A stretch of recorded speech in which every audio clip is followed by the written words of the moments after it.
Welcome back. Manhattan District Attorney Alvin Bragg and Trump prosecutor Matthew Colangelo will testify before the House Judiciary Committee next week on July 12th, just one day after Trump's sentencing, next month rather, after Trump's sentencing. Last night, Jesse Waters told us about a very important day for the Democrats. Watch this. November 18th, very important date. Garland appoints Jack Smith as special counsel on 2 different Trump cases. The same day, the 18th, Nathan Wade meets with White House lawyers for 8 hours. The same day, the 18th, the number 3 guy at Biden's Justice Department, Matt Colangelo, gives his 2-week notice to start working with Alvin Bragg.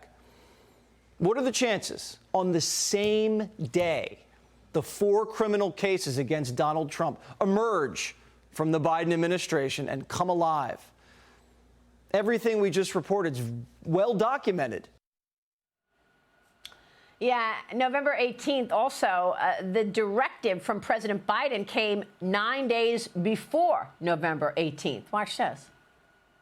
We just have to demonstrate that he will not take power by, if he does run, making sure he, under legitimate efforts of our Constitution, does not become the next president again. These are all the examples that Republicans are using to say that all of the attacks on Trump have been coordinated by the Biden administration to take down his political enemy. Joining me now is Texas Congressman Wesley Hunt. He is a member of the House Judiciary, Small Business, and Natural Resources Committees. Congressman, what should we think? What should we believe is going on here, given the fact that first Joe Biden says we have to make sure Trump doesn't get back into the White House. 9 days later, on November 18th, we see all of this coordination, which Jesse Waters just reported. What do you say? Maria, when tyrants speak, believe them. Alvin Bragg ran on putting President Trump in jail, and what he did was deliver on the promise that he made to the Biden administration. And we know why they're doing this. They're doing this because they are losing in every single swing state. I just saw a poll that he was even losing in Minnesota. So you have a former president that did a very good job. We had a secure border. We had a great economy. We were safer. And then we have 4 years of the Biden administration's failure. And then now, all of a sudden, the only thing they could do to win in November is attempt to put President Trump in jail. This is a coordinated attack. And when I ask him these questions, Alvin Bragg, these questions coming up here next month on July the 12th, I want to know why, coincidentally, are we doing this right before the Republican National Convention, right before Donald Trump is going to be our nominee for the Republican Party? Why are we doing these things right now? It is obvious to the American people. It is obvious to these swing voters. It is obvious to independents. It's obvious to us. It's up to us to paint the picture, to let Americans know exactly what's happening and to vote accordingly in November to save this country. This is not a banana republic. They are behaving in a way that we have seen in all these rogue nations, all these rogue countries throughout history. And then all of a sudden, America is becoming that. It's up to us to stop that, and this is ground zero for it.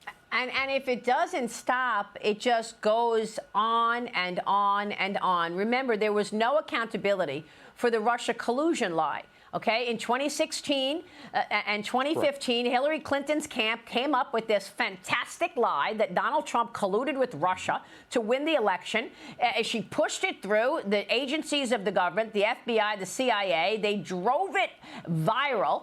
The whole world was talking about it, that Trump colluded. It's not true. We know that it was never true. I knew that it was never true from day one. There was never any accountability. So what did they do? They did it again. They told us that the Hunter Biden laptop was fake. They told us that there was no censorship during COVID. Lies on top of lies on top of lies. So if you don't stop it and have some accountability, it's just going to continue.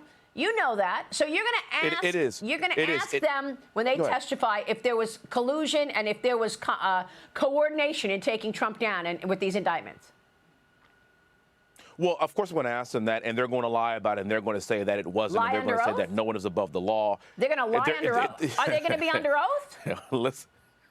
Of course they're going to be under oath. And my guess is that they are still going to lie. It's going to be up to us to look at the evidence that you have articulated and that you have laid out and to basically tell the American public that, look, they are lying. They're going to continue to lie. They're going to continue to say that this is fair. Again, no one is above the law, and especially President Trump. And now they're going after presidential immunity. Now they have indicted this man how many times? More times than Al Capone. Never in the history of any president, have we seen this. And now they're doing this to Donald Trump. And let me tell you something else too, Maria. If he was not running for president, none of this would be happening.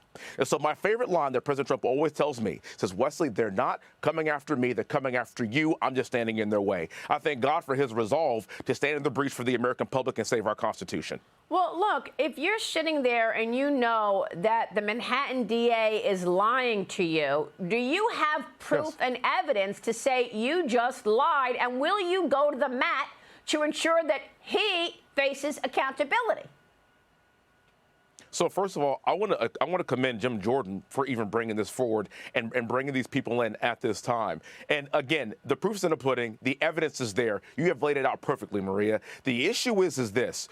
We have a Democrat president. We have a Democrat Senate. They're going to protect these people until the bitter end. That's why November is so important. That's why we have to get President Trump back here in November to put an end to all of this. But no, they're going to lie. We're going to press them. We're going to reveal the proof. And the American public has got to decide in November.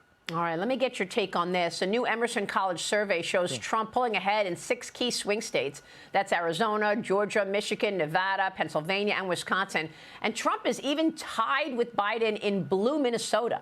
We've got new polling analysis showing President Biden has the weakest lead among women of any Democrat since 2004, especially among black and Hispanic women, by the way. He's now polling 58% with black women, down from 86% in 2020. Congressman, you, along with Sage Steele and fellow Congressman Byron Donalds, will be hosting an event in Atlanta. You're calling it Congress, Cognac, and Cigars. You think it'll drive black voter engagement. Tell us about this. What are you trying to do here?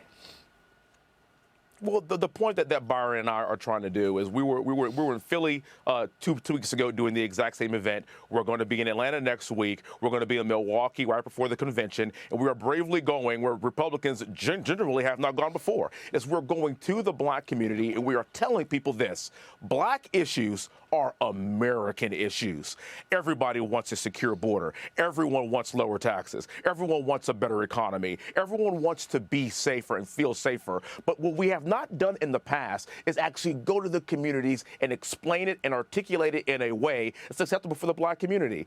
Byron and I are doing a pretty good job of this. President Trump is in full support of what we're doing, and we are trying to basically siphon off 25% of the black vote. If we get 25% of the black vote, mathematically, Democrats can't win, and that's why you're seeing these shifts in these swing states. And Byron and I have been black for a very long time, over 80 years, almost as long as Joe Biden's been around. And I'm telling you that if we take this message and articulate it in a way that's digestible and palatable, not just to black Americans, but to all Americans, we're going to have a very successful November. We are remiss to believe or think that we're going to get half of the black vote. But if we could get just a little bit more, President Trump got 18.7% of the black male vote in 2020. If we get that to 25% and we get some black women, it's over.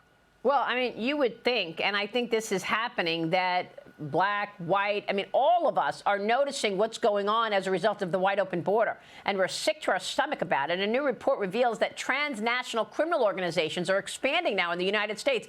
We reported this a long time ago, that the Chinese Communist Party is leading everything, and they're setting up massage parlors all over the country, and then they've got this human trafficking network. Mexican cartels operating in more than 20 states. Chinese organized crime in nearly 10 states. A Venezuelan sex trafficking gang in at least 5 states. ISIS has been seen in at least 3 states. We've got a map of it. Let's show the map. 2 Venezuelan migrants charged with murdering a 12-year-old girl in Houston. One of the suspects crossed the border illegally less than a month before the heinous crime and was released into the U.S. after claiming he was fearful for his life in his home country. Congressman, we've got a Venezuelan gang raging throughout New York right now. People understand what's going on across the country.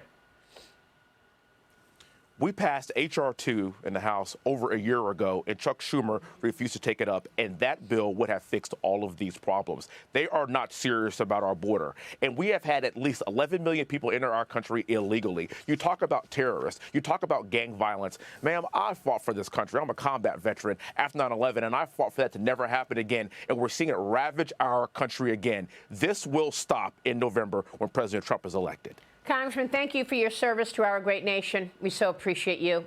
Wesley Hunt, good to see you, sir. God bless you. Thank you for having me this morning, man. Thank you. Thank you. God bless you. Stay with us. We'll be right back.